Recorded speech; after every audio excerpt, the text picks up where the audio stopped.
शिष्यों की परीक्षा। प्रयाग में एक आशिका आश्रम था। उनकी एक अतिसुंदर कन्या थी। कन्या को विवाह योग्य जानकर उन्होंने अपने ही शिष्यों में से सद्गुणी शिष्य के साथ उसका विवाह करने का निर्णय किया।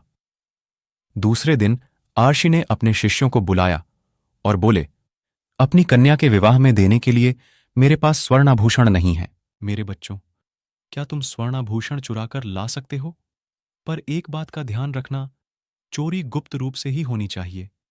किसी को भी इसकी भनक नहीं पड़नी चाहिए। उस दिन से शिष्यों ने अपने तथा मित्रों के घर से स्वर्ण निर्मित आभूषण चुराने शुरू कर दिए और चुपचाप गुरुजी को लाकर देने लगे। कुछ दिनों में ढेर सारे स्वर्णाभूषण एकत्रित हो गए। वह उसके सिर पर हाथ फेरते हुए बोले, बेटा, केवल तुम ही मेरे लिए कुछ भी नहीं ला पाए। क्या बात है? आपकी शर्त ही ऐसी है। गुरुदेव की आप गुप्त रूप से लाई गई चीज ही स्वीकार करेंगे और पाप ऐसा कर्म है जिसे गुप्त नहीं रखा जा सकता, क्योंकि दूसरों से भले ही मैं चोरी छिपा लूं, पर अपने आप से तो नहीं छिपा सकता।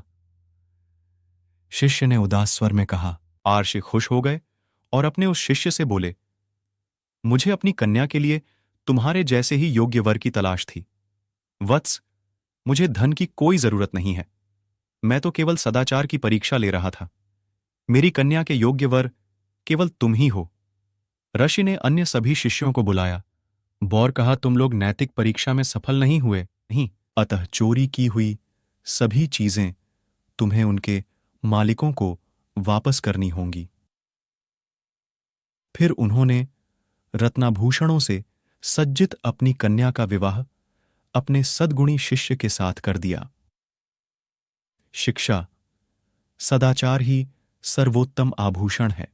1 मिनट रुकिए दोस्तों, मुझे ये कहानी बनाने में बहुत टाइम लगा है। और दोस्तों, आपको लाइक और सब्सक्राइब करने में 1 मिनट भी नहीं लगेगा। तो प्लीज आप मेरे चैनल को सब्सक्राइब जरूर करें, और अगर आप हमारे चैनल को सब्सक्राइब करते हो तो आप एक नया मोबाइल जीत सकते हैं। धन्यवाद।